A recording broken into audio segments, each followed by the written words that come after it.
All right. Good morning, everyone, and welcome to the Health Service System COVID-19 Vaccine Town Hall, hosted by the San Francisco Health Services System and produced by the virtual outreach team of the COVID Command Center. Some housekeeping for today. Today's event is being recorded.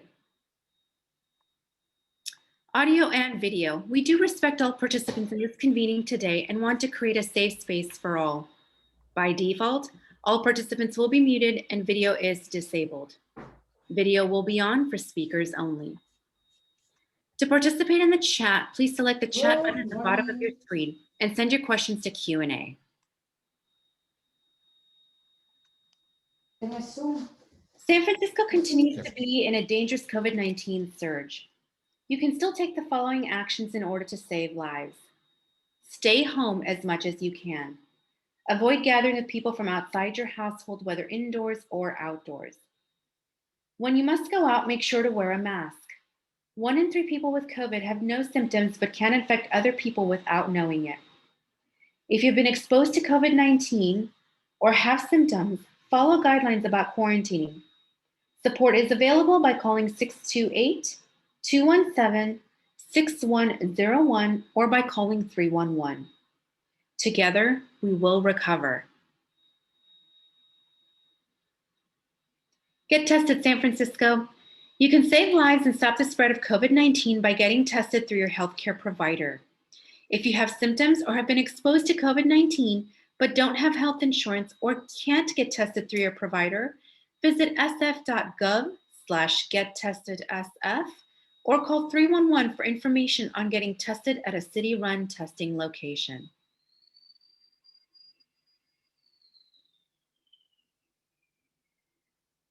Next slide, please.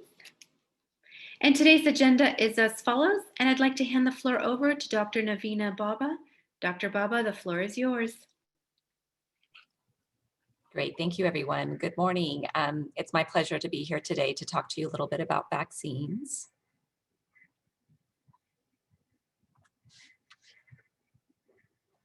So my name is Dr. Navina Baba. I'm the Deputy Director here at the Department of Public Health. Next slide, please. And today we're going to talk a little bit about our vaccine rollout in the city. So I'm going to provide you a vaccine overview and then talk a little bit more about the nuts and bolts about vaccine distribution, including the process such as pathways, phases, and our strategy, and then end by some of the accomplishments and challenges that we're facing. Next slide, please. So in terms of overview, let's talk a little bit about what vaccines are available currently. In the US, there have been 2 FDA approved through the Emergency Use Authorization Act vaccines, and that's Pfizer and Moderna. Both are 2-dose vaccines. They are given at slightly different intervals. So Pfizer, it's a 3 weeks difference in the shots from the first to the second shot. And for Moderna, it's a 4-week interval. Pfizer is approved for 16 years and over, and Moderna is 18 years and over. There are some vaccines in the pipeline. The most likely one to come on market probably end of February, early March is Johnson & Johnson. The advantage of Johnson & Johnson is that it's a 1-dose vaccine. So excited to get that approved and into the general population as well. And then in terms of the other 2, Novavax and AstraZeneca also have ongoing trials, and AstraZeneca actually has been approved in other countries throughout the world. So we'll wait to see if they will also go to the FDA. Next slide, please. A vaccine is probably one of the most critical tools that we have for ending the pandemic. And that is because vaccines can prevent symptomatic disease. At least that's what the Pfizer and the Moderna vaccines have been approved for. The other things that we need to keep in mind, though, in order to end the pandemic is we still need to socially distance, still need to mask until we get more information about how effective vaccines are in preventing transmission of disease. In terms of how people will get vaccinated, most of the vaccine that people will receive will be through their healthcare provider or their insurance provider. The estimates right now is that the general population will have access to vaccine by hopefully the summer, especially as more vaccines come on market. As I stated, vaccines at this point in time are not approved for those age 16 and younger, but there are ongoing trials, and that might change, in the next 3 to 6 months. COVID vaccine itself is free. It's covered by insurance. Your insurer may be charged an administration fee, but the vaccines have been purchased by the federal government. And as I stated, even after being vaccinated, you still need to wear your mask and adhere to physical distancing. What the vaccine trials showed is that it prevents symptomatic disease. We don't know yet if it prevents transmission. And that information is still being studied, and hopefully we'll get a better sense of that. But until we have that data, people still need to mask, physically distance, and do all the hand hygiene after vaccination. Next slide, please. So pathways.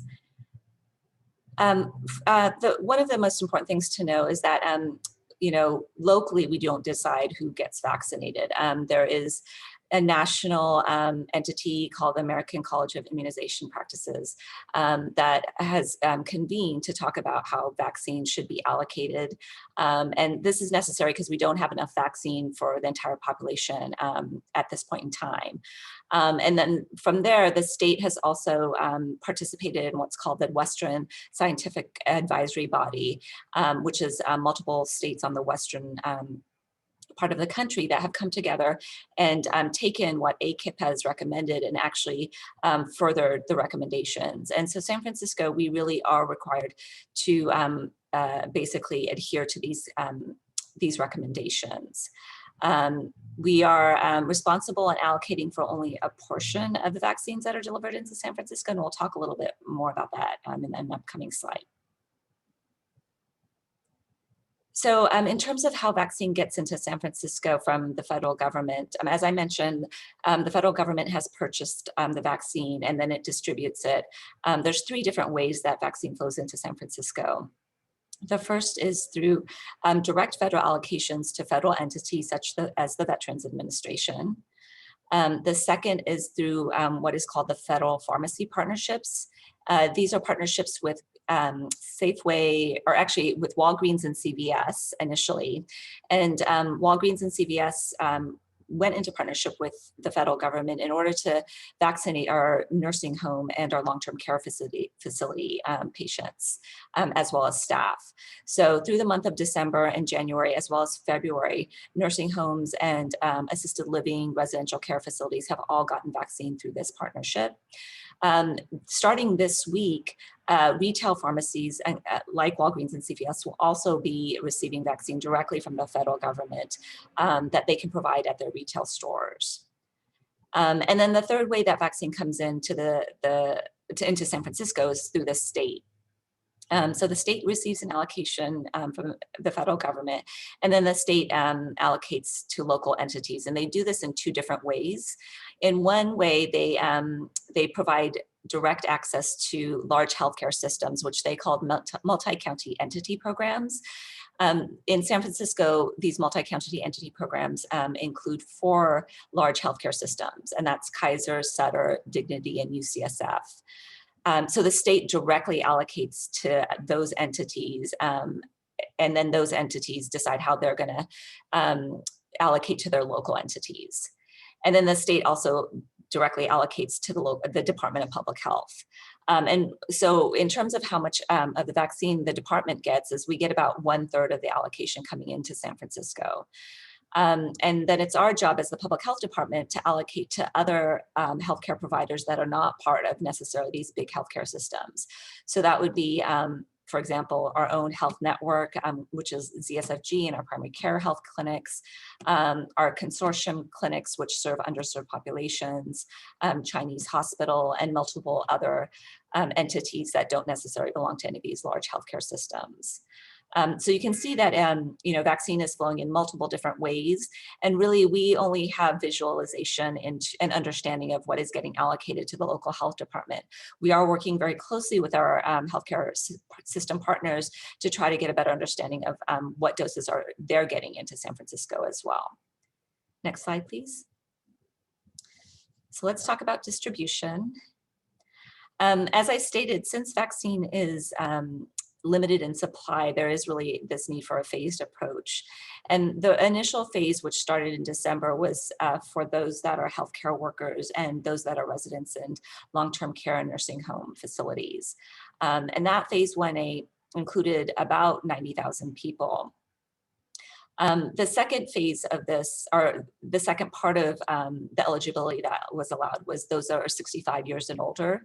And the reason that this was done at the state and national level is because those that are 65 years and older represent a significant number of the deaths that occur from COVID. So in San Francisco specifically, they make up 83% of the deaths if you're 65 years and older. So providing vaccine to this age group would really prevent a lot of mortality. The goal is always that we hope that there will be enough vaccine supply at sometime in the near future where we can get a lot more vaccine into a lot of different populations. But given the scarcity, there's this need to have a phased rollout. Next slide, please. So as I mentioned, phase 1A is our healthcare workers as well as long-term care residents, and that has been ongoing. And then in January, we started vaccinating those in phase 1B, which is in individuals 65 years and older. Starting next week, on next Wednesday, we're also going to start vaccinating those in the sectors of phase 1B, which include education and childcare, emergency services, and food and agriculture. And then the future phase, and this just was recently announced by the state, is the next phase of this will be those who are age 16 to 64, who are deemed to be at very high risk for COVID, in fact, are at the highest risk. And per the state, that was likely to start on March 15th. Again, this will depend on allocation. One of the things I want to note here is that every county has a little bit of a different way of how and when people become eligible, and that might be due to differences in the population. So for example, in phase 1A, the healthcare workers, it's not only the people that lived in San Francisco, but we also were instructed to vaccinate anybody who worked in San Francisco. And as probably all of you know, there's a significant, large number of healthcare systems in San Francisco compared to our surrounding counties. So we had a much larger pool of people to vaccinate, and it took a little bit a longer time to get through, vaccinating a significant portion of that population. And this will, translate into different counties moving at different times. So for us, vaccinating the healthcare system was a large effort. For other counties, it might be emergency services or it might be food and agriculture. So just to keep that in mind. Next slide, please. So our strategy. Our guiding principles around vaccine is to ensure equity, speed, and partnerships. We want to make sure that we're using all of the vaccine that is allocated to us in a timely manner, but we also want to make sure that it's equitable. And part of the equity issue is that COVID has unfortunately disproportionately impacted certain communities compared to others. And so really wanting to ensure that those communities that have been most impacted also have access to vaccine. We are prioritizing rapid vaccine access in communities, as I said, that have been hardest hit by COVID, and those that don't potentially have great access to healthcare. And we also want to make sure that all of our strategy, our metrics, our data are visible to everyone, so that if there's any questions, it could be rapidly answered by having data be available. Next slide. So in terms of the strategy and taking those principles and points, the city, working very closely with our healthcare system partners, has developed a three-pronged strategy. One is to have high volume vaccination sites. And these include 3 sites that have been launched, including the City College site, the Kaiser Moscone site, and the produce market in the Bayview. And each of these sites are partnered with healthcare systems that have agreed to provide vaccine to these high volume vaccination sites. So at City College, the partnership is with UCSF. At Moscone, it's with Kaiser, and in the produce market is with Sutter.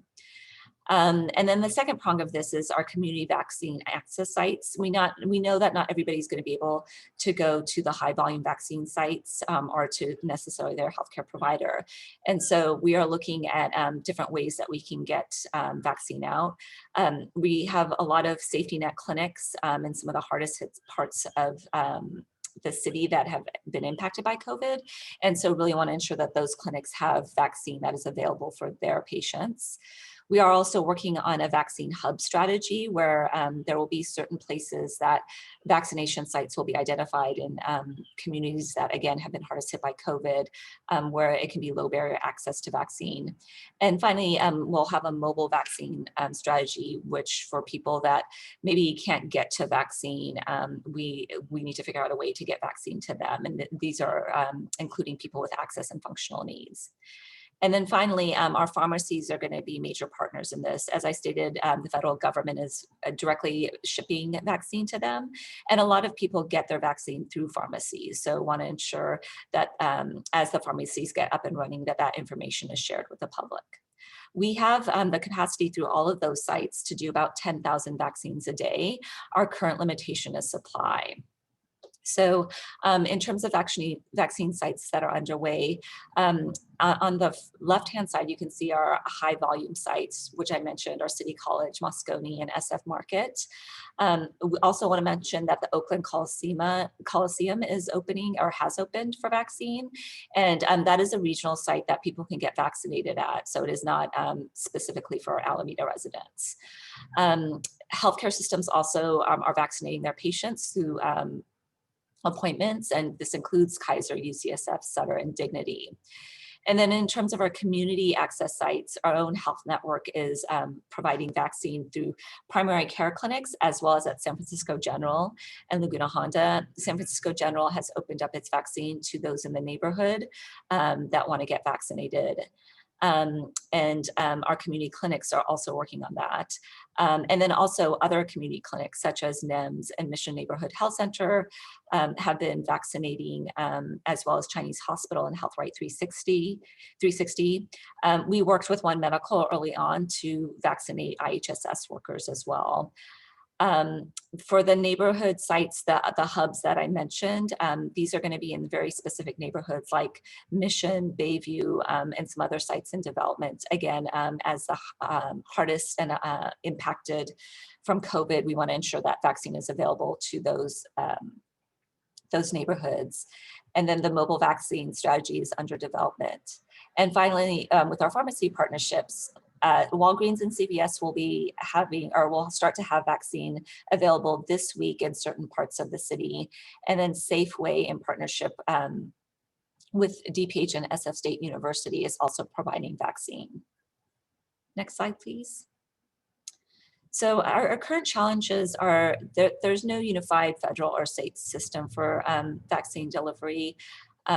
In terms of how much vaccine we get allocated, that's been a moving target, and we have to adjust as those allocations adjust. We also don't have great visibility into potentially what our healthcare systems are receiving. They have really been working with us to try to, so that we have a holistic picture, but they also suffer from the same issues of not having a necessarily a stable supply on a week-to-week basis. As I mentioned, the state and federal guidelines are evolving, and I think hopefully most of you heard that last week the state changed its guidelines to include the March 15th recommendation of having 16 to 64-year-olds that have comorbidities that put them at very high risk for COVID to be the next phase. Again, data quality, consistency, and timeliness of data from the state is an evolving issue that all the jurisdictions and the state are working on. And as I mentioned, counties are moving at different speeds.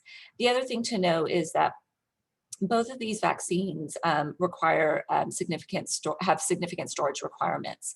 And so Pfizer requires ultra cold freezer, and Moderna requires frozen transport. So there's a lot of supply chain issues to ensure that the vaccine is stored appropriately. And as we mentioned, there's a different, both require both doses, and you need to get both doses to be fully protected. But they're given at different time intervals. Pfizer is 3 weeks and Moderna is 4 weeks. Next slide, please. But on the good news side, we are, getting vaccine out the door and have very little vaccine that is sitting in freezers. So as in terms of who we vaccinated, for San Francisco residents, we vaccinated about 120,000 people have gotten at least their first dose. And that's for those that are 16 and over, that's a significant, are 16% of the population. And then if you look at how much vaccine we've just given in general, because as I mentioned, phase 1A healthcare workers included not only those that live in San Francisco, but those that work in San Francisco as well. We've administered almost 205,000 doses of those. That's about 160,000 have gotten their first dose. With about 47,000 gotten their second dose. So we are, getting vaccine out and making continuous progress on vaccine. As of today, I believe about a little bit over 50% of those that are 65 and older have received their first dose of vaccine. Next slide, please. And this is just some information about where you can get more information about vaccines. So there is a COVID vaccine website that shows you who is eligible for vaccine at any given point in time and how you can book an appointment to get vaccinated. So this is my final slide. Again, I just want to point you to two websites that can provide you more information about vaccine, specifically our own SF.gov COVID vaccine website, and then the state website also has information on vaccine. So I will end it there and thank you for the time, and we'll turn it over. Thank you so much, Dr. Baba. And I want to thank everyone for joining us. We're now entering the Q&A phase. We actually received several questions through email in advance of this town hall. So I'm going to start there. And the first question, Dr. Baba, is do you know the tentative date when the first shot will be administered and the maker's name? So that first shot was given back in December. I don't have the exact date, but it was definitely covered, and it was Pfizer. How does an 80-year-old get a vaccine if they live in the Sunset? And I do believe that's probably a question about transportation if they don't have transportation. So I think at this point in time, we are working with our CBO, our community-based partners with different organizations that work with the elderly to see how vaccine can be delivered. Some of the healthcare providers are saying that they are willing to provide vaccine in a way that will address access and functional needs, but the city is also working on this. The other thing is if somebody does have a care person that takes care of them, that care person is also eligible for vaccine. So you could potentially get your caretaker as well as yourself, if you're 80, to go to a vaccine site and get vaccine. And that's actually a great way to get vaccine. Thank you. And do you need to register under the state website as well as the city's? You don't need to register under both, but I do think there's been a lot of questions about when am I available or when am I eligible for vaccine? And as I said, the state has changed its guidance. So personally, I would just register on both to get the most up-to-date information. Thank you. And how can I tell which sites have available vaccines and appointments? So if you go to the website, you can click on the links and they will take you through a process. Specifically, you have to attest to either an age, that you're of the right age, or that you're a healthcare worker. And if appointments are available, it will connect you to the appointments. If they're not, generally there's a message that says, you'll need to try back. And these are mainly for the publicly open what our vaccine sites, so like our MassVac sites or some of our community sites. But the other way to do this is if you are with a large healthcare system is to connect with them. I know most of the large healthcare systems have sent out emails to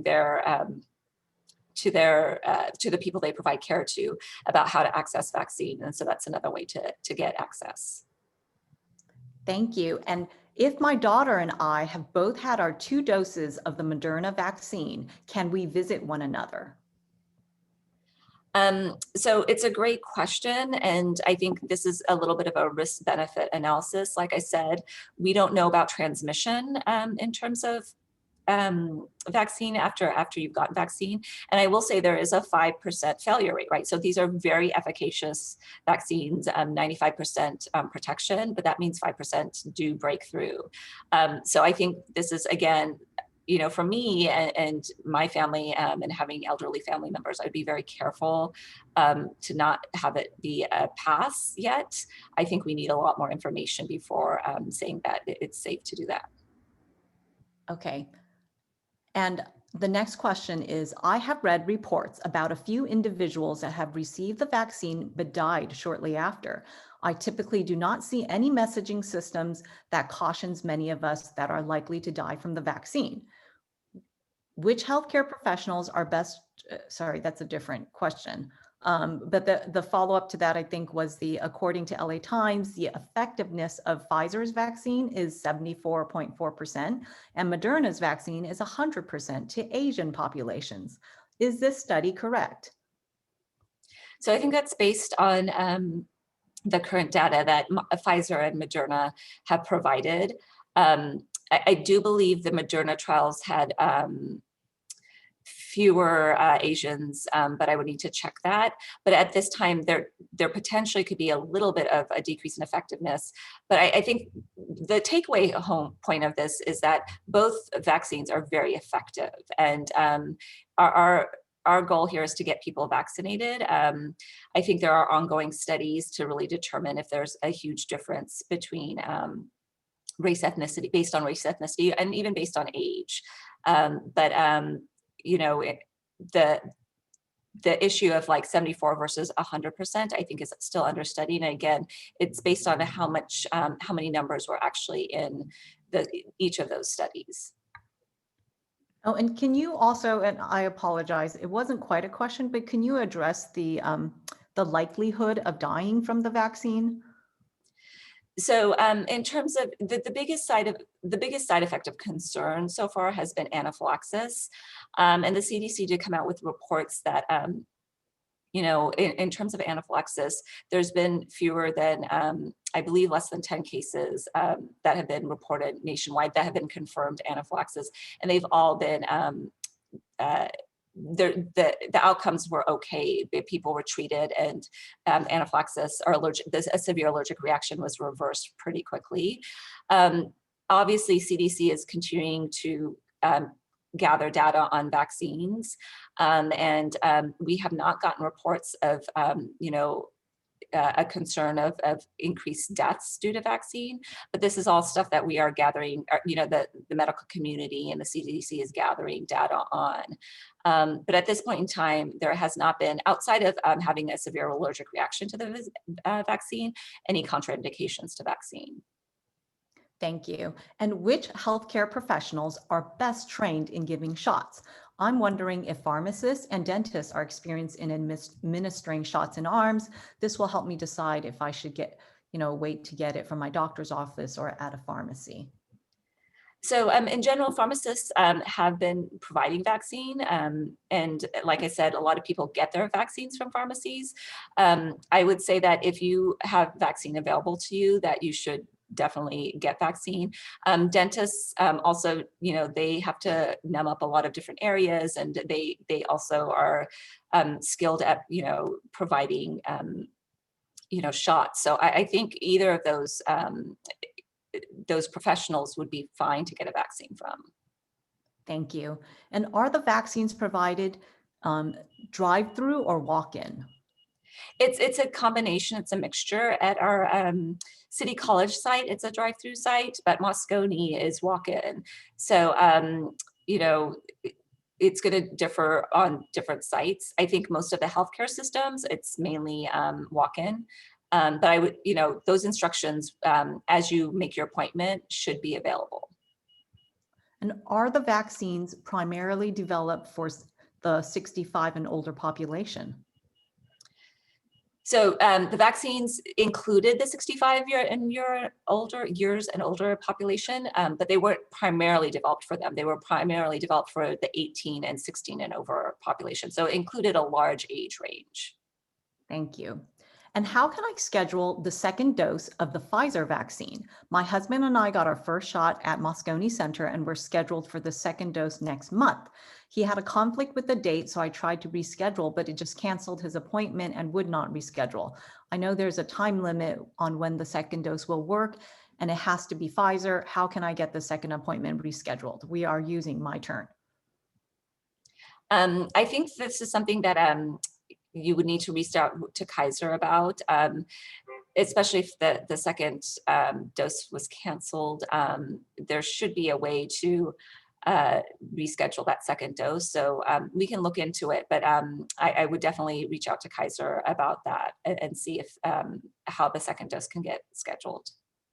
Okay. And if I develop side effects from the shot, where should I seek help? So, I mean, and actually that's a really good point. One of the things to know is most people have side effects to the second dose. And, to the point that people really have to take the day off work or they have to stay in bed. A lot of it is muscle aches, soreness, fever. That is not unusual. If you feel like, it goes above and beyond that, definitely call your doctor to discuss with them.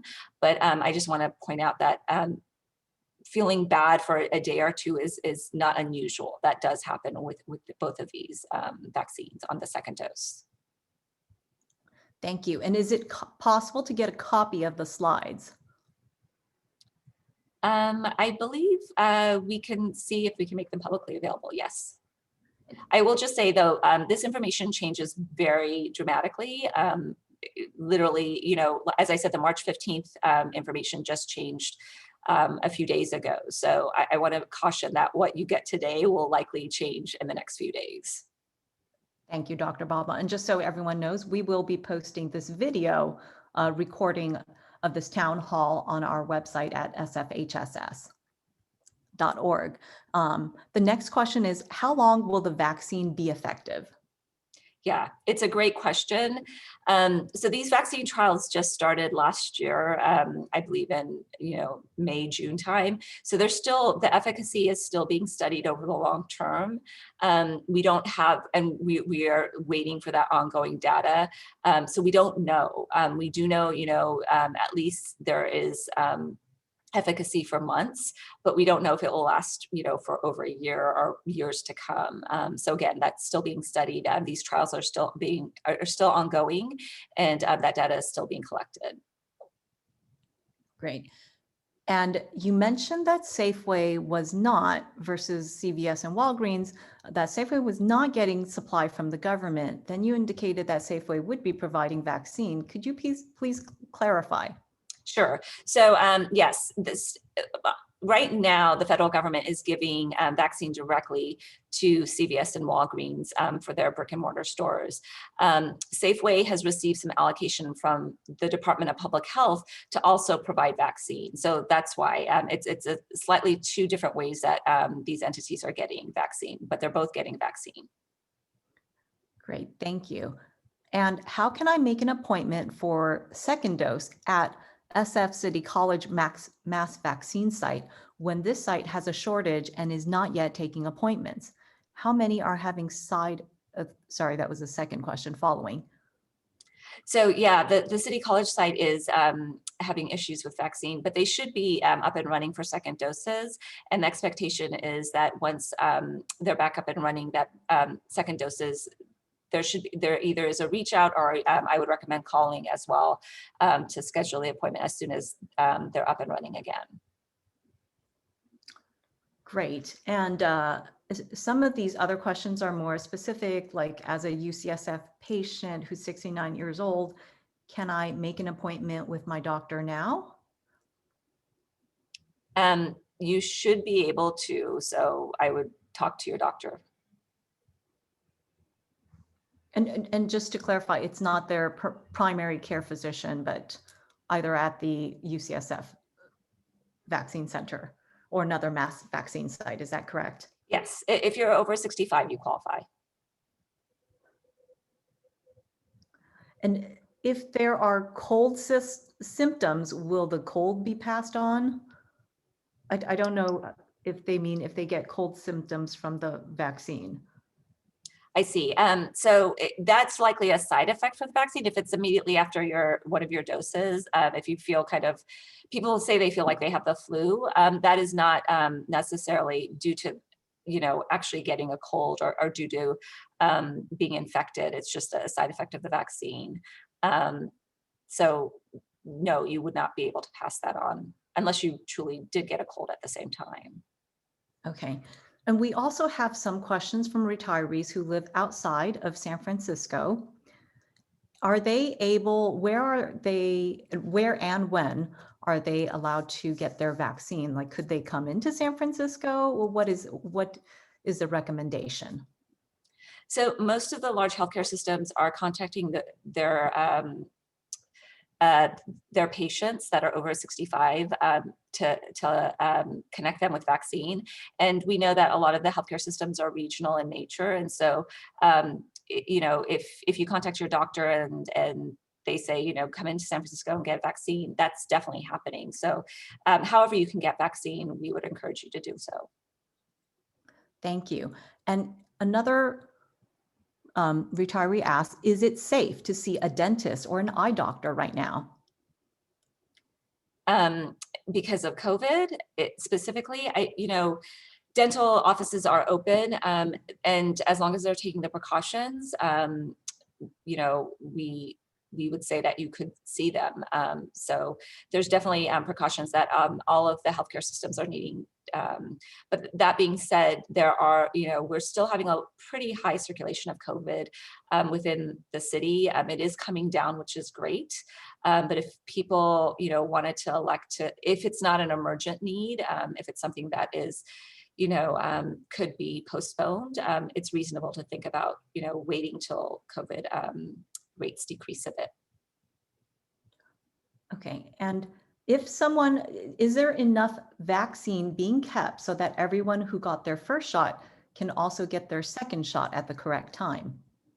Yes, the vaccine second doses are being monitored, and the state actually allocates first and second doses. And just a reminder to everyone who's joined this town hall that you can continue to send us questions through the chat. The button is at the bottom towards the middle of the screen, and we are going through all the questions. So thank you so much. So the next question is, what freedoms from restrictions can we expect after vaccination? Yeah, I think that's kind of the key point here is we still need to learn a lot more about the vaccine, and we need to have a lot more people vaccinated before we can start changing behaviors. And there's a couple reasons for this. One is that, as I said, it's not clear that vaccine prevents transmission. So you could be an asymptomatic carrier. And as you know, there's a lot of people that are not vaccinated. So we really still need people to mask up and socially distance.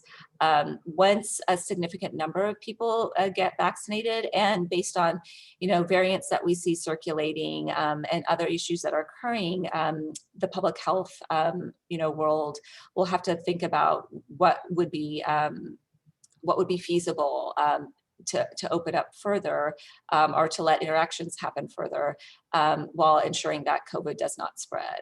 So I think that's still a risk, benefit balance that we need more information on. We're still waiting for that data. Thank you. And what is the number to call for the second dose at City College? I think we have a website with that information. Is that correct? That's correct, yes. And apparently UCSF has been sending out a link on second doses, but yes, there should be the website should have some information on how to contact. Oh, that's perfect, because someone else asked, I was told when I got my first dose that I cannot call UCSF for a second dose appointment. We have to wait for them to contact us. Yes, so there should be a link that gets sent out. Okay. And what is the positivity rate you would consider acceptable for us to have greater freedoms? So this is related more to reopening and the reopening plans. The state has they have guidelines on when you can reopen, and when we hit certain thresholds, we can start reopening more. So right now we're in what's called the purple tier, and that's because our case rates meet the threshold for being in that tier. As case rates and positivity rates decrease, we will move into what's called the red tier, which will allow for more reopening. So they're on the state's website, they have specific metrics that people can look up and see where each county is at in terms of reopening. Thank you. And does the vaccine prevent transmission of the virus? So great question. And as I said, we just don't know now. We don't have enough data to say that. You know, the ongoing Pfizer and Moderna trials are trying to study that, but we don't have the data yet. And so that's why even after getting vaccinated, people still need to mask and socially distance. Okay, so just another reminder, if you have any more questions, please send them into the chat at the bottom of your screen. We'll wait just a few more, we'll wait 30 seconds to see if any more questions come through. Otherwise, that's all the questions from, oh, another question just came in. I added a few questions to share. Oh, hang on. No, I have been unable to make an appointment for a vaccine near where I live. Do you have any suggestions? So I would still continue to check in. I mean, vaccine, like I said, vaccine supply has been unpredictable and unreliable, but it does kind of come in waves. So as you know, right now, unfortunately, I think with vaccine shortages throughout the country, as well as some of the weather issues that the East Coast is dealing with, we've seen a slowdown in vaccine coming into California, but that is likely to improve again as weather improves throughout the nation and deliveries actually get made. So I would keep checking back on the website to see when availability opens up, and it should open up hopefully in the next week or so. I will say, you know, some of our larger vaccine sites, including the Moscone site and the City College site, have had to close again because they've had limited vaccine supply.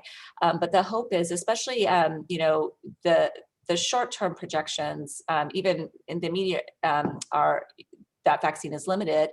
Hopefully over the next month, vaccine will have less limitations. Again, Johnson & Johnson is coming up for EUA approval. And so that potentially means that their vaccine will be available. And they have said that they are ready to provide a large number of doses as well. So right now we're in a kind of a shortage state, but the short-term projections are that will get remedied, and vaccines should hopefully be more available soon. Thank you. And I do recall a question about is the Johnson & Johnson vaccine the one-dose vaccine? That's correct. And I know there were some members who wanted to see when that would be available. Yeah, so I mean, it still has to go through the federal processes. It's going up for EUA approval, I think, at the end of February, and then it needs to go through several approvals. But with the Pfizer and Moderna vaccine, that happened within a week. So I would anticipate, you know, maybe the first or second week of March having approval, and then we'll have to see how the shipments go. If everything works, you know, as it did for the other two. Okay, so I have another question. My friend lives in SF, it's 57 with pre-existing conditions. When should he be able to get vaccinated? He has Kaiser. I'm sorry, he's 55 and has pre-existing conditions. Is that what you said? 57, yes, he has 57 conditions. So this is the discussion about the next wave, which is going to open in March 15th, is for people who are 16 to 64 that have pre-existing conditions that make them particularly susceptible to severe COVID illness. And more information on what those diseases are could be found on the state website. But if he qualifies based on those conditions, then March 15th would be when he would be eligible. Okay, and that would also apply to the question from a member who has a 30-year-old son with asthma, correct? That is correct. It would be whether, asthma is actually one of those pre-existing conditions, would depend on what's on the state website. Great, thank you. And this is a good question, or somebody just wanted to let other members know that CVS requests Medicare card information to registered and to be prepared. Do you recommend that our members bring, what type of identification should our members bring to their appointments? Generally, when you make your appointment, it talks about what kind of information it needs. Some just need some type of identification to prove that you are who you say you are. But others, like CVS, might have a little bit more of a requirement, like having a Medicare card. So generally, when you register to get vaccinated, they will let you know. But I think at a minimum, some type of identification card that proves, that you are who you say you are. Thank you.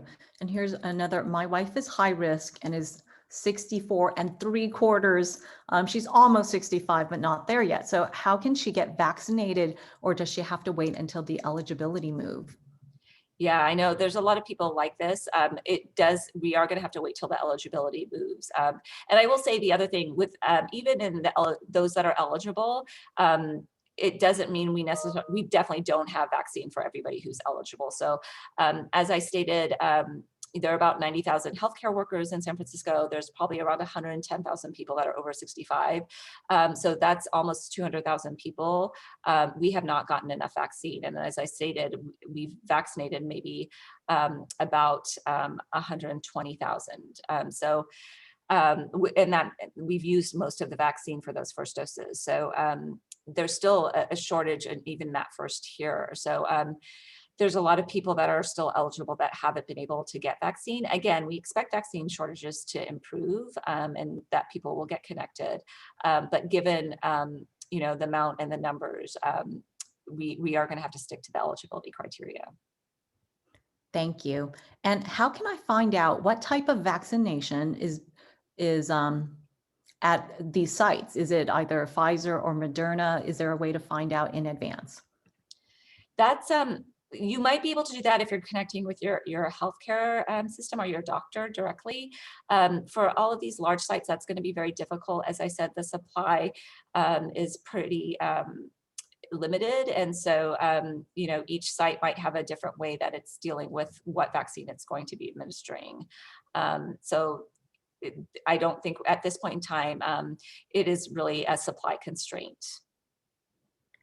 Okay. And what happens if the second dose is not available? So we haven't come across that. And generally CDC, their guidance is that you can get the second dose up to 6 weeks afterwards. So there is some room there in case you can't get it right away at the 3rd week. And it should still be functioning, you'll still get protected.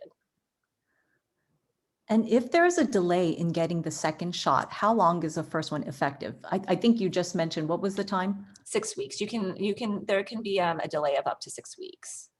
Great, thank you. And how does the independent Chinese speaking senior in Chinatown get the vaccine? She doesn't have email and is currently living alone and staying home mostly because of COVID.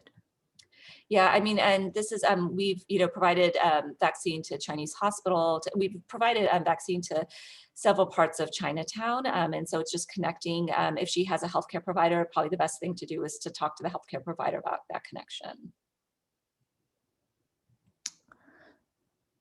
And I've got another member asking where's the closest place to get shots if they live in Daly City? And do you have an idea of when there will be more information about the health risk from these vaccines?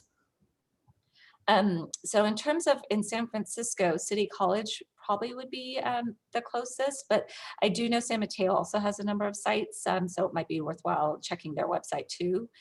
And then in terms of, what are the side effects or the health risks, again, all of these vaccines continue to be monitored. And there's several ways. Actually, when you get your shot, there will be information provided to you. If there's any type of adverse event, your doctor is required to notify the CDC. But there is also ways that you can provide direct information through, I think it's called the Vaccine Tracker, which is a national program that directly allows you to provide information back to the CDC about how you're doing with your vaccine. So there's different ways that information is being gathered and monitored. Thank you. And I know we had just discussed that the Johnson & Johnson was a one-dose vaccine. Is the AstraZeneca also a one-dose vaccine? AstraZeneca, I believe, is a 2-dose vaccine. Great. And we have other members who want to know where to get their shot. So is it possible to get that slide back up about the San Francisco website?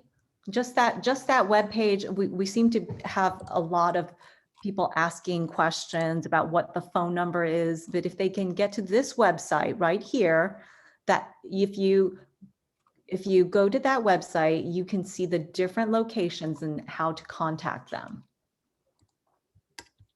And I'm going to go back into the chat room because we did get a flurry of questions that came in.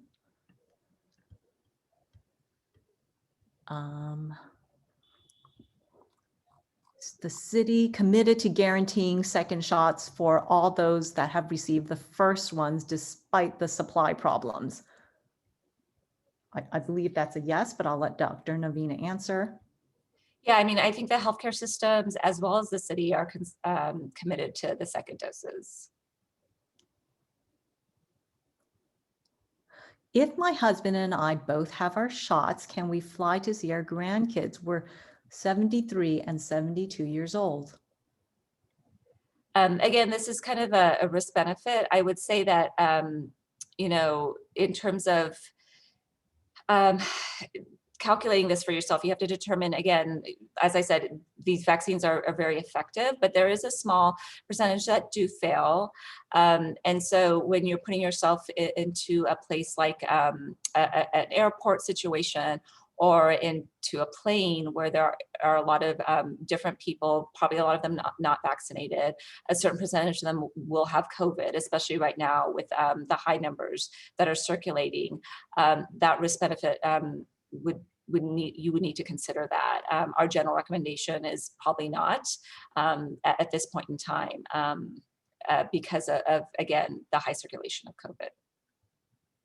Okay, and then if we don't know about transmission after vaccination, why did the CDC say quarantining wasn't necessary after an exposure? So, and that's because if you're going to develop disease, the thought is, and actually I will say that one of the things that the CDC has said this about is that it's less likely that you will develop disease if you've been exposed. But they are not saying that you shouldn't be masking or that you shouldn't be socially distancing. They still say that that is absolutely necessary. And again, this is also for a very limited time. The CDC says, you know, if you're 2 weeks after getting your shot and within 3 months of getting it, if you don't meet those criteria, you still have to quarantine. So there's a lot of caveats to that, and it's a very small group that would be actually applicable to. Where can I get a list of ingredients that may cause allergic reactions? So the vaccine ingredients, you can go to either company's website and they will detail out the vaccine ingredients. The main one that has caused concern, or the main one that is thought to be due to the allergic reactions that have occurred is polyethylene glycol, or PEG. Which is kind of a filler.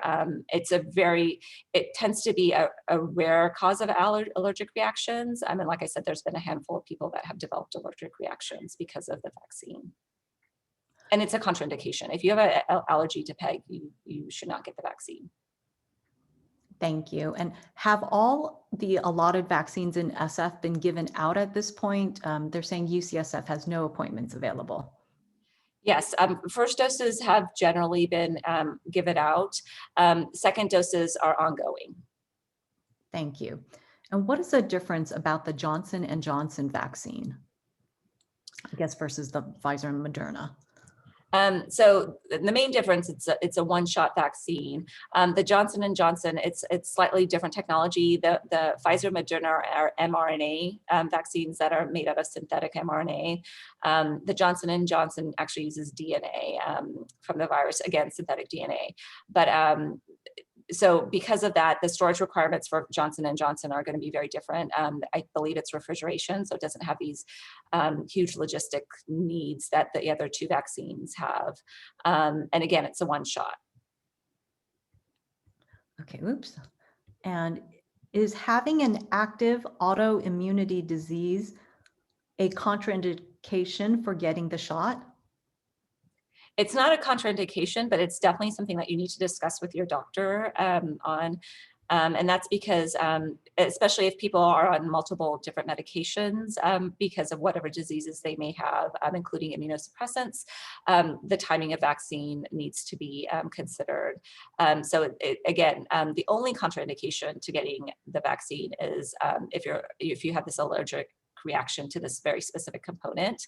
But there are a lot of places where you should discuss with your doctor when it's best to get the vaccine and how it's best to get the vaccine. Okay, great. So we are basically at the end of our time. I want to thank Dr. Baba so much for your time and for answering. I don't even know, I feel like we've gone through 100 questions. So thank you so much for sticking around and answering everyone's questions. We so appreciate your time. We will be posting this video recording of the webinar on our website. So if there was something where you're like, oh, what did she say? It will be posted onto the sfhss.org website. And so you can always watch it again and go to the Q&A section, which is towards the, I think, towards the middle of the video. So thank you everyone for joining us today. We really appreciate your really thoughtful questions, and we hope you found this session helpful. And so sorry, one last question. Dr. Baba mentioned the mobile vaccine numbers under development. Is there any estimate of the timing for the rollout? Yeah, I mean, soon. So we're working very hard on this, and so hopefully that should be rolling out soon. Thank you. And in the meantime, for someone who is unable to make it to a vaccine location, do you have any recommendations for how they can get vaccinated? As I said, if they have a caretaker that works with them, that's probably the best way to get vaccinated. Okay, thank you so much for that. And so thank you everyone for joining us for this session. We so appreciate your time and hope that you found this helpful as well. Take care and have a wonderful day. And please get vaccinated if you can. Go to that website.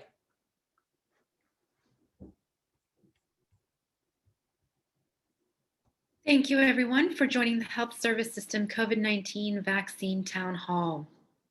For more information, please contact Jessica Shi at jessica.shi@sfgov.org. That's jessica.shih@sfgov.org. Thanks again, everyone, and have a great rest of your day.